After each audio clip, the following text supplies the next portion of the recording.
گھر سے نکال دیا تو آخر والدہ تھی، وہ اوپر سے انہوں نے اپنے سر کی چادر جو ان کے پاس تھی بیٹے کی طرف پھینک دی۔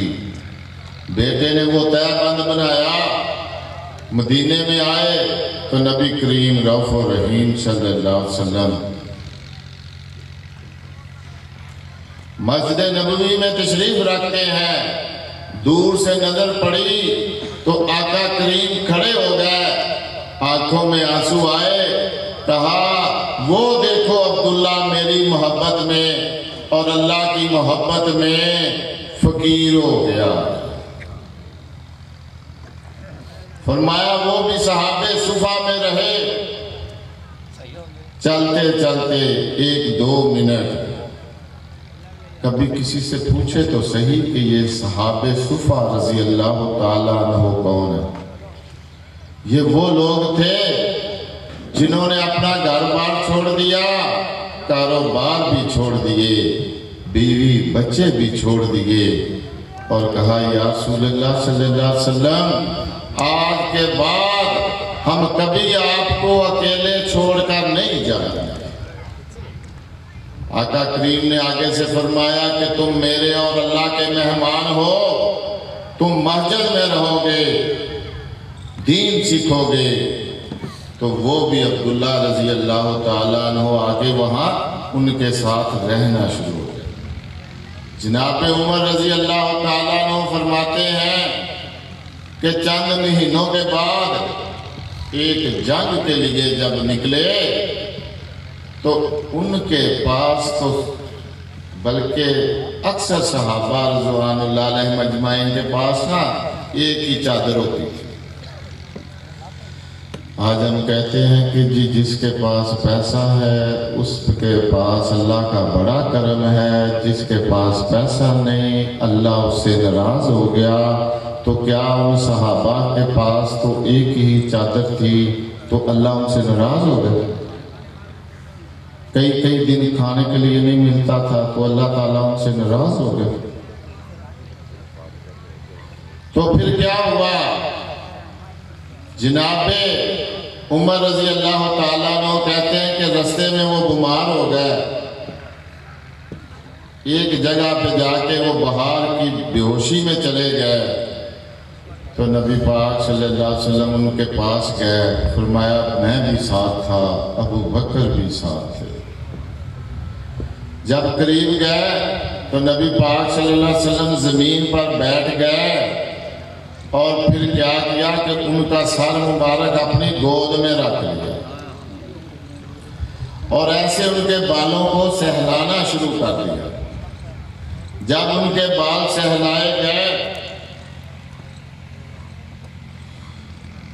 تو انہوں نے اپنی آنکھیں کھولی، تو عمر رضی اللہ تعالیٰ عنہ کہتے ہیں جب انہوں نے اپنی آنکھیں کھولی تو دیکھا کہ نبی پاک صلی اللہ علیہ وسلم کی گود میں میرا سر ہے۔ تو آنکھوں سے آنسو جاری ہو گئے۔ نبی پاک صلی اللہ علیہ وسلم نے پوچھا ہے عبداللہ کیوں روتا ہے؟ ایسے ہاتھ اوپر کرتے ہیں، ہاتھ اوپر نہیں جاتے۔ آہستہ سے کہا یا رسول اللہ صلی اللہ علیہ وسلم مجھے معاف کر دیجئے گا، میں آپ کی خدمت نہ کر سکا، میری زندگی مجھ سے وفا نہ کری سکی۔ اور فرمایا اسی دوران ان کی روح پرواز کر گئی نبی پاک صلی اللہ علیہ وسلم کی گود میں۔ اوپر سے آقا کریم رؤوف الرحیم صلی اللہ علیہ وسلم کی آنکھوں سے رحمت والے آنسو گر رہے ہیں۔ تو پھر آقا کریم نے کہا کہ اے اللہ تیرا حبیب صلی اللہ علیہ وسلم اس سے راضی ہے، تو بھی اس سے راضی ہو جا۔ فرمایا جب انہیں غسل دیا گیا، قبر میں اتارنے لگے تو صحابہ نے آگے عرض کی یا رسول اللہ صلی اللہ علیہ وسلم قبر میں تو کوئی قریبی اتارتا ہے۔ تو آقا کریم نے فرمایا کہ میں اس کا سب سے زیادہ قریبی ہوں، میں اس کا سب سے زیادہ قریبی ہوں، لہذا قبر میں اتاروں۔ تو جناب عمر رضی اللہ تعالیٰ عنہ فرماتے ہیں کہ میں نے دیکھا کہ نبی پاک صلی اللہ علیہ وآلہ وسلم کی آنکھوں سے آنسو جاری ہیں اور اسے قبر میں اتار رہے ہیں اور کہہ رہے ہیں کہ اللہ میں اس سے راضی ہوں، تو بھی اس سے راضی ہو جا۔ فرمایا میں نے حسرت کی، کاش آج عمر تو یہاں ہو۔ یہ خواہشیں تھی صحابہ کرام رضوان۔ اب ذرا آگے چلیں، چند واقعات میں سے جنگ موتا کا ذکر ہے۔ جنگ موتا جب لڑی گئی تو اس کی تو بڑی تفصیل ہے۔ اس میں حضرت جعفر بن ابی طیار رضی اللہ تعالیٰ عنہ اور ان سے پہلے جناب زائد بن حارثہ رضی اللہ تعالیٰ عنہ، یہ وہی زائد بن حارثہ ہیں جنہیں نبی پاک صلی اللہ علیہ وآلہ وسلم نے اپنا بیٹا بنایا ہوا ہے اور بعد میں قرآن نازل ہوا کہ محمد صلی اللہ علیہ وسلم مردوں میں سے تم میں سے مردوں میں سے کسی کے باپ نہیں، یہ آیات نازل۔ یہ زائد بن حارثہ کے صاحبزادے تھے حضرت اسامہ رضی اللہ تعالیٰ عنہ، جنہیں نبی پاک صلی اللہ علیہ وسلم نے اپنی زندگی کے آخری دنوں میں امیر بنایا، اور جناب حضرت ابو بکر رضی اللہ تعالیٰ عنہ نے بھی انہیں امیر رکھا۔ تو یہ زائد بن حارثہ جب جنگ موتا میں گئے تو جنگ ہوئی تو مسجد نبوی میں نبی پاک صلی اللہ علیہ وسلم تشریف رکھتے ہیں اور صحابہ کو کہا نیچے بیٹھ جاؤ، اللہ تعالیٰ نے مجھ پر جنگ موتا کا میدان سامنے آ گیا اور زائد بن حارثہ رضی اللہ تعالیٰ عنہ شہید ہو گیا۔ آقا کریم رو رہے ہیں اور زائد بن حارثہ رضی اللہ تعالیٰ عنہ کی چھوٹی بچی نبی پاک صلی اللہ علیہ وسلم کی گود میں بیٹھی ہوئی ہے اور وہ نیچے سے پوچھ رہی ہے کہ یا رسول اللہ صلی اللہ علیہ وسلم آپ میدان جنگ دیکھ رہے ہو، بتاؤ میرے باپا کا کیا حال ہے؟ تو آقا کریم رو کے کہہ رہے ہیں کہ بیٹی تیرا بابا شہید ہو۔ پھر جناب حضرت جعفر بن ابی طیار رضی اللہ تعالیٰ عنہ نے وہاں جنگ موتا میں قیادت سنبھالی، لڑائی ہوئی تو پھر کیا ہوا؟ نبی پاک صلی اللہ علیہ وسلم پھر رونا شروع ہوئے۔ صحابہ نے پوچھا کیا ہوا؟ کہا یا رسول اللہ کے نبی صلی اللہ علیہ وسلم فرمایا وہ دیکھو جعفر کا ایک بازو کٹ گیا، وہ دیکھو جعفر کا دوسرا بازو بھی کٹ گیا، اور وہ دیکھو جعفر کو دشمنوں نے 2 حصوں میں تقسیم کر دیا۔ وہ بھائی صحابہ کرام کی جان پہ گزر گئی، مال پہ گزر گئی، ان کے گھر لٹ گئے، ان کے بچے یتیم ہو گئے، پھر یہ دین پھیلا۔ آج گھر چھوڑنا ہمارے لیے مشکل ہو گیا، آج گھر چھوڑنا ہمارے لیے مشکل ہو گیا نا۔ آج ہمارے لیے کاروبار، دکان، نوکریاں یہ عزیز ہو گئے۔ صحابہ رضوان اللہ علیہ مجمعین کے لیے کون عزیز تھے؟ اللہ اور اللہ کے رسول صلی اللہ علیہ وسلم۔ بھائی انہوں نے اعمال پر زور دیا، مال پر زور نہیں دیا۔ ہم نے مال پر زور دیا، اعمال کو چھوڑ دیا۔ ہم مال کے پیچھے لگے، وہ اعمال کے پیچھے لگے۔ پھر ذرا آگے چلے، اس جنگ موتا کے بعد پھر کیا ہوا؟ پھر بھائی تاریخ میں بڑی جنگیں ہوئی، لیکن 2 یہ جو ہم کیسر و کسرا کہتے ہیں، یہ جو کیسر ہے یہ روم والے ہیں اور کسرا جو تھے یہ ایران والے تھے. دو بڑی قوتیں مسلمانوں کے، ایک عرب کے اس طرف ایک عرب کے اس طرف. جنگ قادسیہ ہوئی جو آج میں اور آپ رستم کا نام سنتے ہیں نا، رستم ہے تو بڑا رستم بنا پھرتا ہے. تو یہ رستم ایران کی طرف سے سپہ سالار تھا اور اس کا ریکارڈ تھا کہ یہ کبھی جنگ نہیں ہرا. جناب حضرت سعد بن ابی وقاص رضی اللہ تعالیٰ عنہ کی قیادت میں 8100 صحابہ کرام رضوان اللہ علیہم اجمعین جناب حضرت عمر رضی اللہ تعالیٰ عنہ نے انہیں اتنے صحابہ دیے اور کہا کہ سعد جاؤ اللہ کے دین کو بلند کرو، جاؤ آپ اللہ کے دین کے لیے کسرا پہ جا کے حملہ کر دو. ادھر سے کتنے سپاہی آئے؟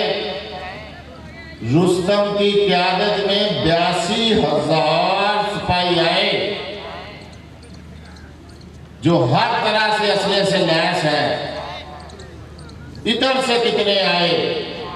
صرف 8,100. جنگ ہونے سے پہلے ایک بڑا وہ مذاکرہ کرتے تھے.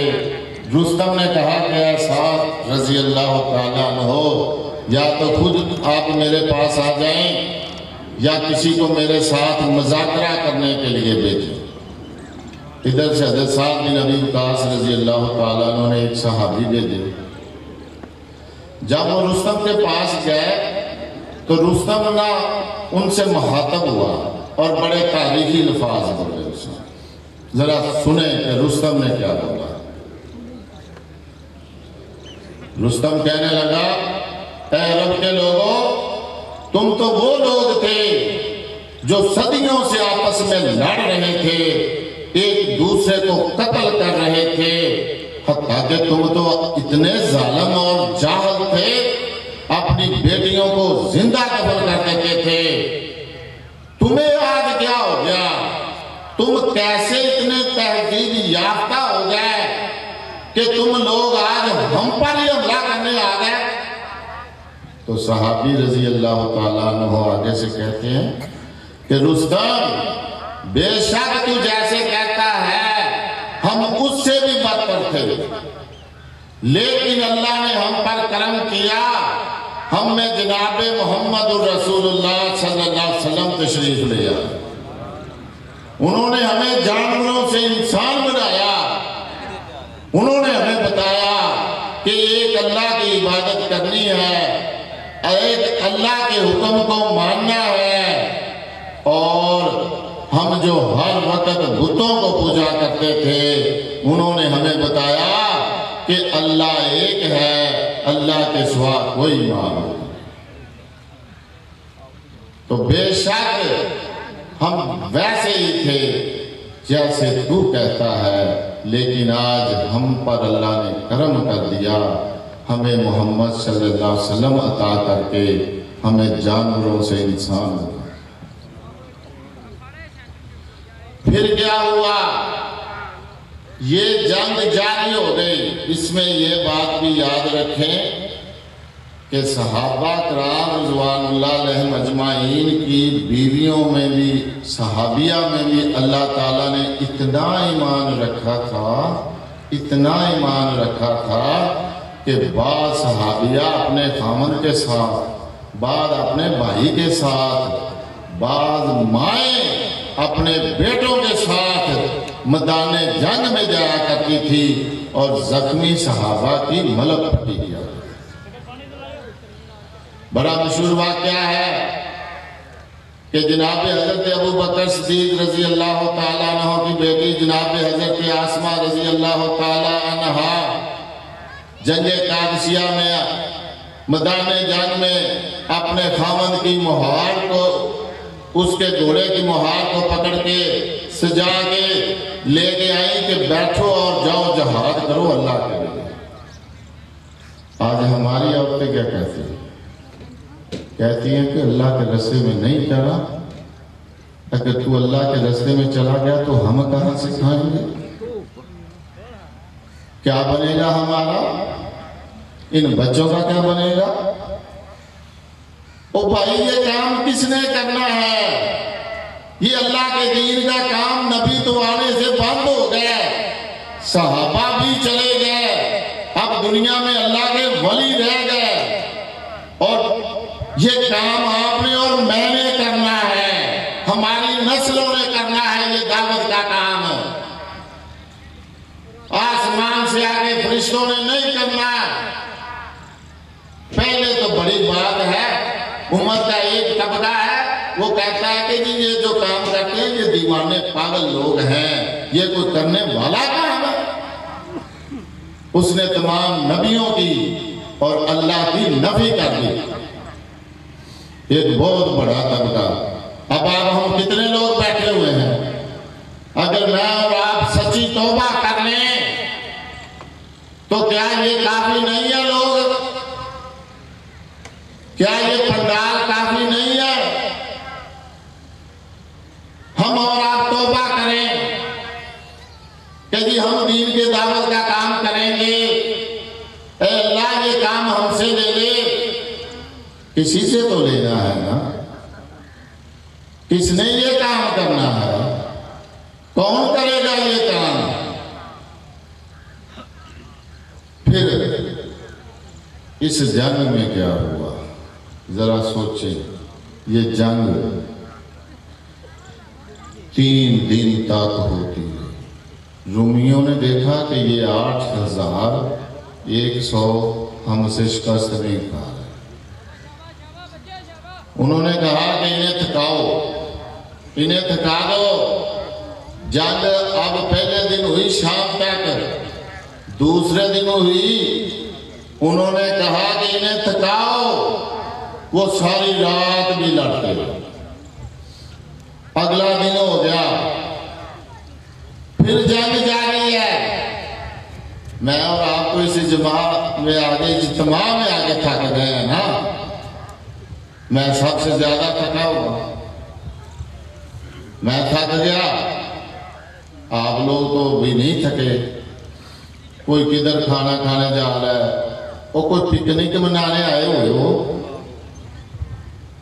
چھوٹا سا اجتماع تھا، کچھ سیکھ کر جاؤ، گھر جاؤ گے۔ وہ مبارک بھائی بتا رہے تھے کسی نے جانور بیچا، کسی نے وہ بیچا، بڑی بات ہے، اللہ قربانی کو قبول فرماتے ہیں۔ تو بھائی اس میں کیا ہوا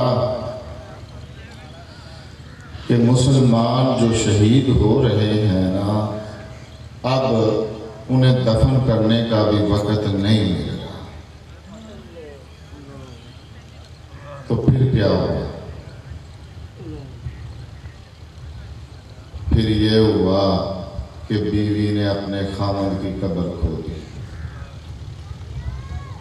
بہن نے اپنے بھائی کے لیے قبر کھو دی، ماں نے اپنے بیٹے کے لیے قبر کھو دی۔ جو بیٹی باپ کے ساتھ گئی تھی اس نے اپنے باپ کی قبر کھو دی، اور اس طرح اس جنگ میں صحابہ کو دفن کیا جا رہا۔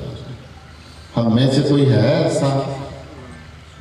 کبھی ہم نے سنا ہو کہ ماں نے بیٹے کی قبر کھو دی؟ میں تو جب سے پیدا ہوا میں نے تو نہیں سنا۔ بہن نے بھائی کی قبر کھو دی، یہ معمولی بات ہے کہ جب سب سے پیارا سامنے فوت ہو جائے اس کی وہ قبر کھو دے؟ تو آج آپ اور میں کہیں کہ جی اس دین کے لیے وقت نہیں ہے ہمارے پاس، ہم نا یہ سمجھتے ہیں کہ پتہ نہیں ذکر کروا لیا یہی دین ہے، او بھائی دین ہے 24 گھنٹے کے اعمال کو اپنی زندگی میں لانا، 24 گھنٹے کے اعمال کو اپنی زندگی میں لانا۔ جیسے نبی پاک صلی اللہ علیہ وآلہ وسلم نے حکم دیا ہے، جیسے اللہ تعالیٰ نے آقا کریم کو حکم دیا ہے، ویسے ان اعمال کو زندہ کرنا 24 گھنٹے کے لیے۔ اور یہ اعمال میری زندگی میں کیسے آئیں گے؟ آپ کی زندگی میں کیسے آئیں گے؟ میرے گھر والوں کی زندگی میں کیسے آئیں گے؟ آپ کے گھر والوں کی زندگی میں کیسے آئیں گے؟ اور پوری دنیا کے مسلمانوں کی زندگی میں یہ اعمال کیسے آئیں گے؟ یہ ہے دعوت و تبلیغ۔ کسی نے 10 محفلیں کروا لی، اس طرف تو میں نے جانا ہی نہیں، اس طرف تو میں نے آج نا جانا ہی نہیں، یہ تو میں پکا تیار کر کے بیٹھا۔ ہاں جی، اب آ جائیں جنگ قادسیہ کے بعد ایک جنگ ہوئی ہے، جنگ یرموک۔ یہ جنگ ہوئی تھی عیسائیوں کے ساتھ، جسے ہم کیسرو کہتے ہیں۔ اس جنگ میں جناب حضرت ابو عبیدہ بن جراح رضی اللہ تعالیٰ عنہ کو جناب حضرت عمر رضی اللہ تعالیٰ عنہ نے نا امیر بنایا، اور جناب حضرت خالد بن ولید رضی اللہ تعالیٰ عنہ کو معزول کر دیا، اور جناب حضرت ابو عبیدہ بن جراح رضی اللہ تعالیٰ عنہ کو ان کی جگہ امیر بنا دیا۔ یہ وہی جنگ تھی جس میں جناب حضرت خالد بن ولید رضی اللہ تعالیٰ عنہ بطور سپاہی لڑے۔ آپ سے کسی نے پوچھا، پہلے تو آپ جرنیل تھے، فرمایا پہلے بھی میں اللہ کے لیے لڑتا تھا، آج بھی اللہ کے لیے لڑتا۔ اس جنگ میں ذرا سوچیں، 3 لاکھ کافر آیا ادھر سے، اور میری آواز پہنچ رہی ہے مجمع میں۔ مجھے تو ایسا لگتا پتہ نہیں پہنچتی نہیں، کوئی ساہ ہی نہیں کرتا تھا، کوئی غلط گلہ نہیں سنا رہا تھا۔ انہیں اس کو بعد ایک وعدہ بھی لینا وہ اینڈ تے لگا۔ آج یہ انتظامیہ ہے نا، حاجی صاحب ہوئے، عمران صاحب ہوئے، آپ لوگوں کو معلوم ہے کہ حاجی صاحب کی مسئلہ ہے، یہ بیٹھ نہیں سکتے، لیکن مجھ سے زیادہ انہوں نے یہاں وقت دیا۔ یہ بیٹھنا ان کا بڑا مشکل ہے، لیکن مجھ سے زیادہ وقت دیا۔ عمران صاحب بیٹھے ہوئے ہیں، ان کے گردوں کا مسئلہ ہے، اللہ نے انہیں ٹھیک کر دیا، یہ ایک گردے پر مجھ سے زیادہ وقت دے رہے ہیں۔ یہاں شرافت بھائی ہوں گے، جوید بھائی ہوں گے، یہ کمیٹی کے لوگ، حافظ شہباز صاحب ہیں، ان کا ایکسیڈنٹ بھی ہو گیا، اشفاق صاحب، یہ سارے وہ لوگ ہیں جو اتنے محنت کر رہے ہیں، لیکن مجھ جیسے بندے اٹھتے ہیں، کوئی نہیں کوئی باتیں کرنا شروع کرتے ہیں، اور پھر صبر کی ان کی حد ہے، ویس بھائی ہے، عادل بھائی ہے، ان کی صبر کی حد ہے، یہ پھر بھی مجھے برداشت کرتے ہیں۔ تو ہم بات کر رہے تھے جنگ یرموک کی، ادھر سے 3 لاکھ آیا، ادھر سے 36,000 صحابہ کرام رضوان۔ جب جنگ یہ 9 دن جنگ جاری رہی، پہلے تو یہ بات ذہن میں رکھیں، یہ جنگ 9 دن جاری رہی۔ یہ وہی جنگ ہے جب عیسائیوں نے دیکھا کہ یہ مسلمان شکست نہیں کھا رہے، تو عرب کے جو غدار قبیلے تھے 60,000، ان میں بھی ان لوگوں کے ساتھ لڑ رہا تھا۔ تو انہوں نے کہا کہ یار یہ عربی تو شکست نہیں کھاتے، تو صبح یہ 60,000 انہی کا ہی کھڑا ان کے مقابلے میں کر دو، شاید یہ شکست کھا جائیں۔ تو جناب حضرت ابو عبیدہ بن جراح رضی اللہ تعالیٰ عنہ کو جب خبر ملی تو انہوں نے حضرت خالد بن ولید رضی اللہ تعالیٰ عنہ کو اور صحابہ کو بلایا، کہا کہ صبح وہ عرب والے ہمارے سامنے لائیں گے۔ تو جناب حضرت خالد رضی اللہ تعالیٰ عنہ نے کہا کہ سرکار میں اکیلا لڑوں گا۔ انہوں نے کہا کیسے لڑے گا؟ فرمایا کہ میں اکیلا ہی ان کے لیے کافی۔ یہ تھا ایمان۔ پھر انہوں نے کہا کچھ ساتھی لو، انہوں نے کہا 30 ساتھی دے دو۔ انہوں نے کہا 30 کام ہے، چلے 60 ساتھی دے دو۔ یہ 60 ساتھی صحابہ کرام رضوان اللہ علیہ مجمعین، اور ادھر سے 60,000 آ گئے۔ ذرا تصور کرو، جب انہوں نے دیکھا کہ یہ 60 آدمی آ رہے ہیں ہماری طرف، ہم 60,000 ہیں، تو ان کا سپہ سلار کہنے لگا یار یہ معافی مانگنے آ رہے ہیں تو معافی تو ہم نے نہیں دینی۔ جب قریب آئے تو کہنے لگا کہ اے خالد رضی اللہ تعالیٰ عنہ، کیا ڈر گئے ہو؟ معافی مانگنے آئے ہو، 60 آ گئے ہو؟ انہوں نے فرمایا ہم تمہاری گردنیں اتارنے کے لیے آئے ہو، ہم تمہیں جہنم میں بھیجنے کے لیے آئے ہیں، ہم تمہارے ساتھ جنگ کرنے کے لیے آئے ہیں۔ وہ 60 جنگ ہوئی۔ ادھر سے حضرت ابو عبیدہ بن جراح رضی اللہ تعالیٰ عنہ بڑے پریشان ہیں۔ کسی نے پوچھا کیوں پریشان ہے؟ کہا اگر یہ شہید ہو گئے تو میں عمر کو کیا جواب دوں گا، یہ عمر کو میں کیا جواب دوں گا؟ سارا دن جنگ ہوئی، 60 میں صرف 10 صحابہ کرام رضوان اللہ علیہ مجمعین شہید ہوئے اور 60,000 کو شکست دی۔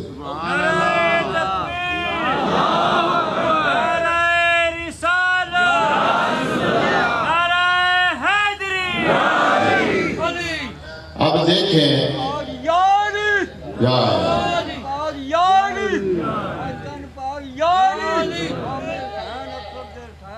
چلیں بابا جی ماشاءاللہ مولا علی کے بغیر تو کسی کا ایمان مکمل نہیں ہوتا، بات آگے کرتے ہیں۔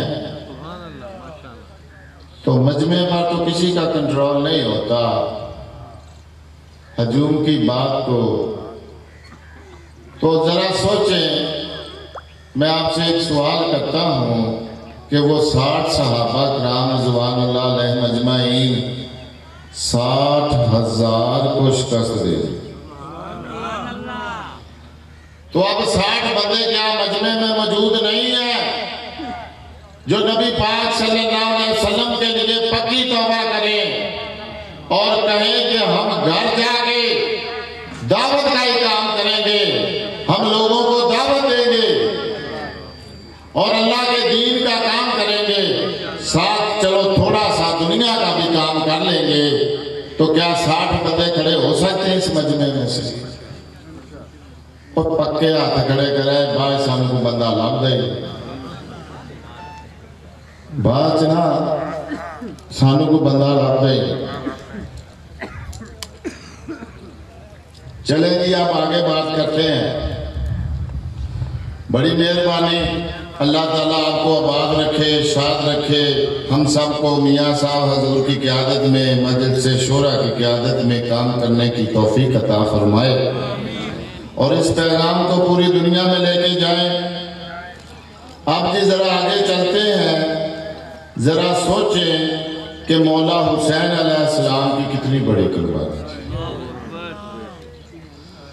مولا حسین علیہ السلام کے بغیر بابا جی حضور فرماتے ہیں کہ دین اسلام کے پاس اگرچہ بہت اعلیٰ سے اعلیٰ نام ہے، لیکن اگر مولا حسین نہیں تو کچھ بھی نہیں۔ فرمایا کہ کون سا ایسا رشتہ ہے جو جنگ کرب و بلا میں مولا حسین علیہ السلام نے قربان نہیں کیا۔ آج ہمارا ایک فوت ہو جائے تو ہم روتے ہیں، وہاں کتنے شہید ہوئے، حد بات اس وقت ہوئی جب سارے شہید ہو گئے، بیٹا بھی شہید ہو گئے، بانجے بھی شہید ہو گئے، تیجے بھی شہید ہو گئے، بھائی بھی شہید ہو گئے، ساتھی بھی شہید ہو گئے، اور اکیلے امام رہ گئے۔ تو خیموں کی طرف آئے اور فرمانے لگے کہ اے میری بہن،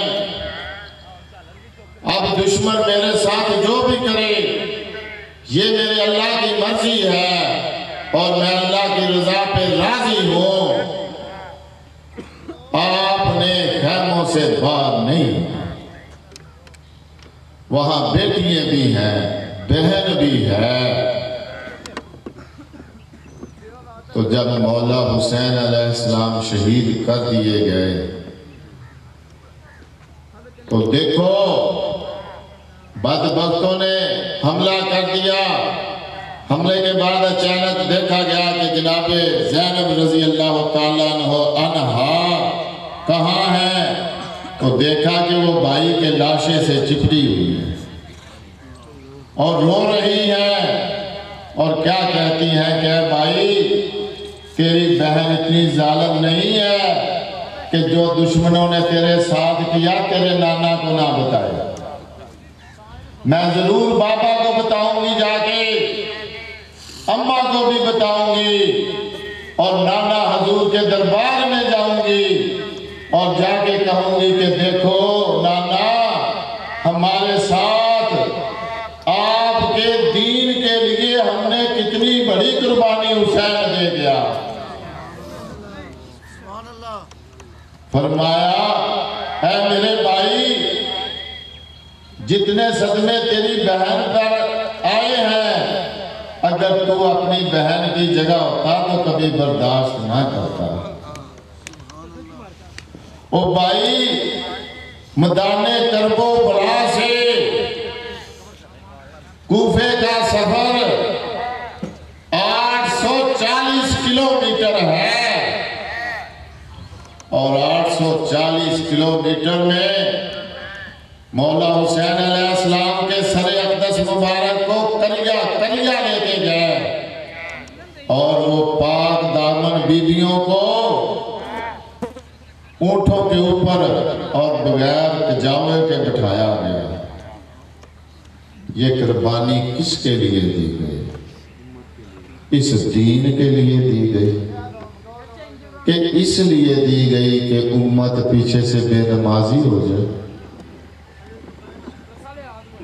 امت بے نمازی ہو جائے، مجھ جیسے لوگ آئیں اور وہ کہیں کہ جی ہمارے پاس دین کے لیے وقت نہیں ہے، اور جو وقت دے اسے بیوقوف اور پاگل کے الفاظ سے نوازا جائے، تو کیا اس سے ہمیں خیر نصیب ہوگی؟ خیر تو دین میں ہے۔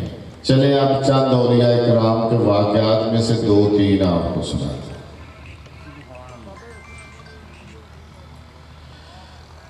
جناب حضرت بازید بسطامی رحمت اللہ علیہ،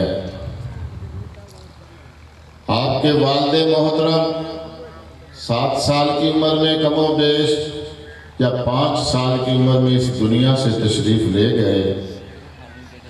تو اب آپ کی والدہ ہے تو وہ کیا کہتی ہے؟ جناب حضرت بازید بسطامی رحمت اللہ علیہ کو ماں سامنے بٹھاتی ہے،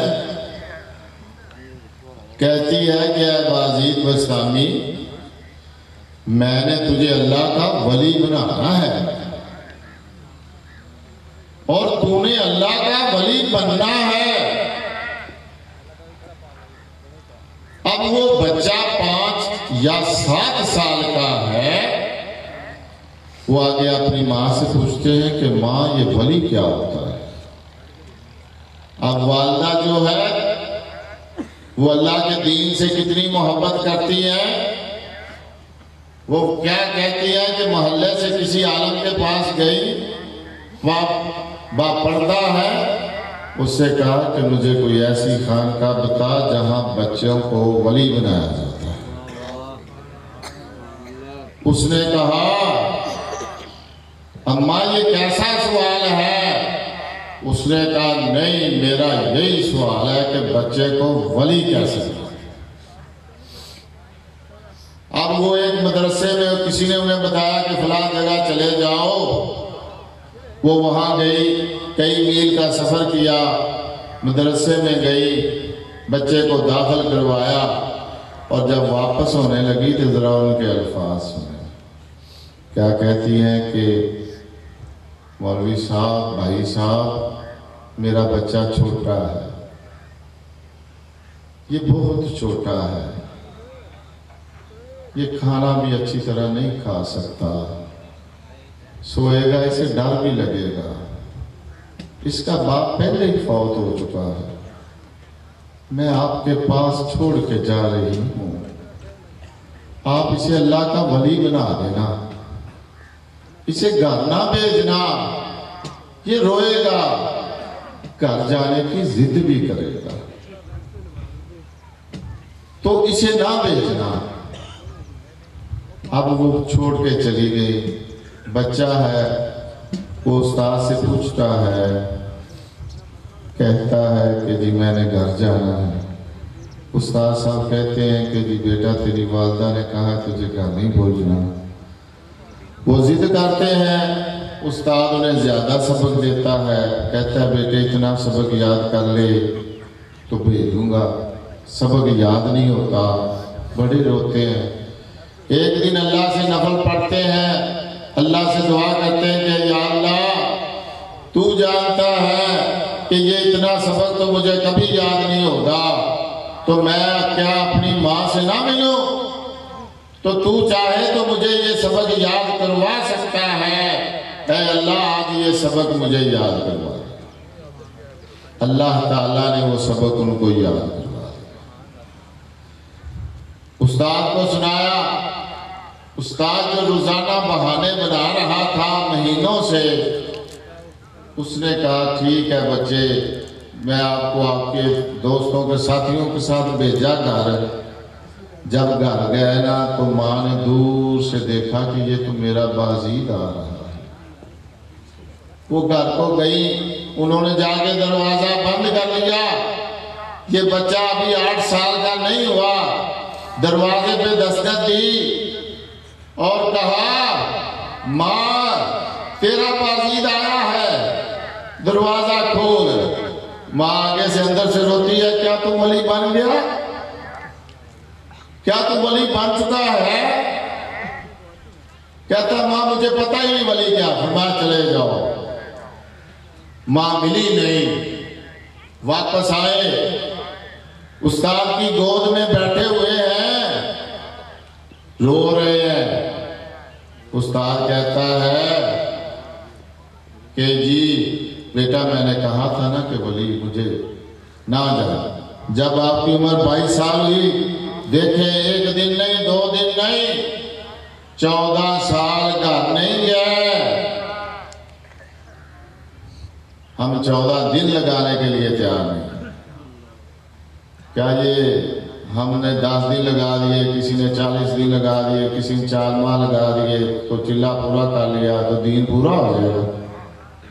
وہ 14 سال ہو گئے، گھر نہ گیا۔ مختصر 22 سال کی عمر میں نبی کریم رؤوف الرحیم صلی اللہ علیہ وسلم کی زیارت ہوئی خواب میں ان کے پیر و مرشد کو، اور کہا کہ آج میرے اللہ نے بازید کو ولایت کا جھنڈا دے دیا ہے، اور اسے کہو جاؤ اپنی ماں سے ملے۔ وہ بھائی دین ایسے ہے۔ چلے میں ختم کرنے کی طرف آتا ہوں، بڑے واقعات ہیں۔ اب میاں صاحب حضور کی زندگی پر آتے ہیں۔ اب میاں صاحب حضور کی زندگی کی طرف آتے ہیں۔ نعرہ رسالت، نعرہ حیدری، ماشاءاللہ۔ یہاں پنڈال میں جتنے آدمی بیٹھے ہوئے ہیں، ان سے کہیں زیادہ لوگ باہر سے نہیں آ سکے۔ ہر بندہ، آپ سب، میں اپنی اپنی زندگیوں پر ذرا سوچیں کہ میاں صاحب حضور نے کتنی محنت کی، مجھ پر، آپ پر، ہر بندے پر محنت کی، ہر بندے پر محنت کی، اور پھر اسے دین کے لیے تیار کیا۔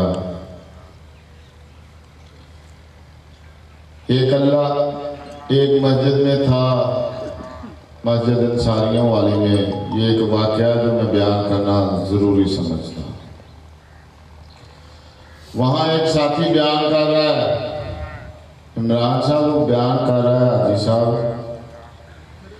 کہتا ہے جی میاں صاحب پہلے ایسے تھے، میاں صاحب ایسے تھے، ایسے تھے، ایسے تھے، پھر جی میاں صاحب اچانک ایسے ہو گئے۔ میں نے نہ اس کو نہ کہا کہ میں گلمے سے میں نے پکڑ لیا، میں نے کہا تجھے کس نے بتایا کہ میاں صاحب ایسے ایسے تھے جی؟ او بھائی، اللہ کا جو ولی ہوتا ہے نا وہ پیدائشی ولی ہوتا ہے۔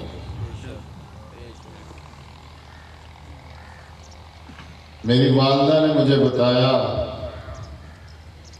کہ ابھی ان کی شادی نہیں ہوئی تھی، تو ایک عورت کوئی 1-2 سال بعد میرے نانا ابو کے گھر آتی، درویش عورت تھی، تو میری والدہ کہتی وہ مجھے سامنے کھڑا کرتی، میرے ماتھے کا بوسہ دیتی اور کہتی کہ اللہ تجھ میں سے ایک بہت بڑا ولی پیدا ہے۔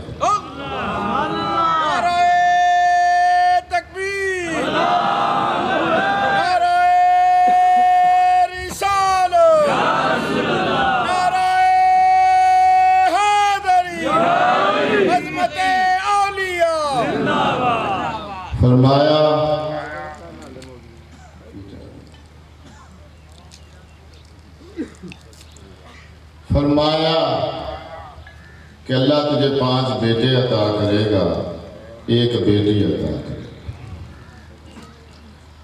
فرمایا پھر اللہ نے ایسے ہی کیا کہ میاں صاحب کی عمر ابھی 6 سال کی تھی، تو سردیوں کی رات تھی، مغرب کے بعد کا وقت تھا، تو میاں صاحب نے میرا ہاتھ پکڑا اور مجھ سے کہا کہ مجھے ایک نیا بسترا دو۔ میں نے کہا بیٹا کیا کرنا ہے؟ کہنے لگے نہیں مجھے بسترا دو۔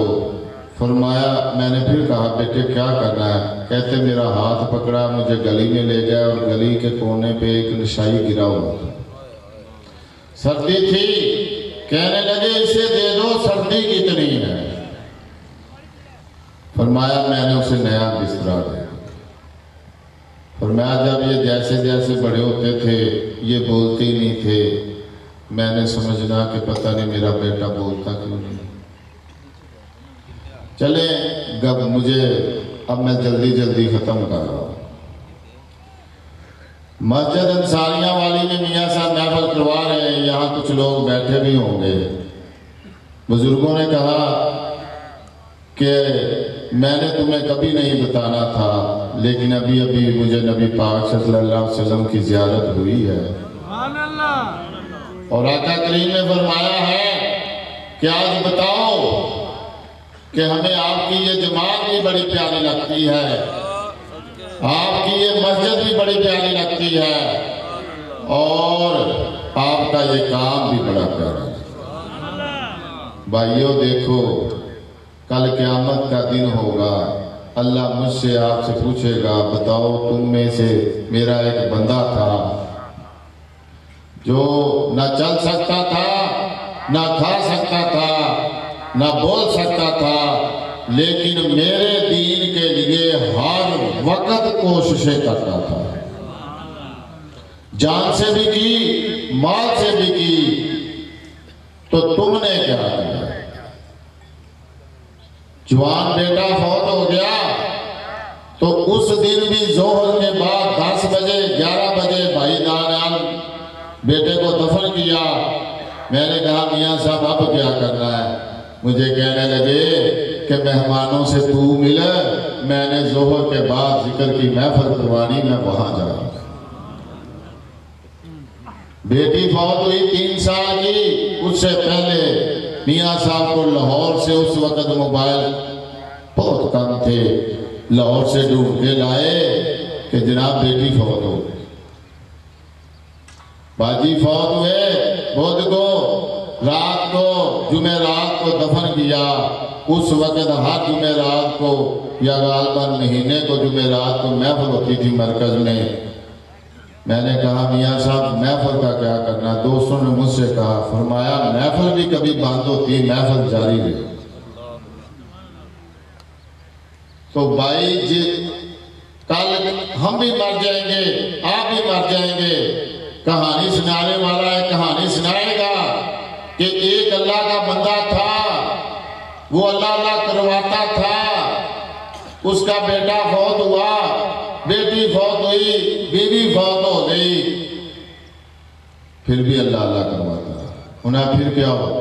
کہتا اللہ نے اسے امتحان میں ڈالا، نہ وہ چل سکتا تھا، نہ بول سکتا تھا، نہ کھا سکتا تھا، اس نے ہزاروں کا مجمع اکٹھا کیا، اس سے بھی زیادہ اللہ کروایا۔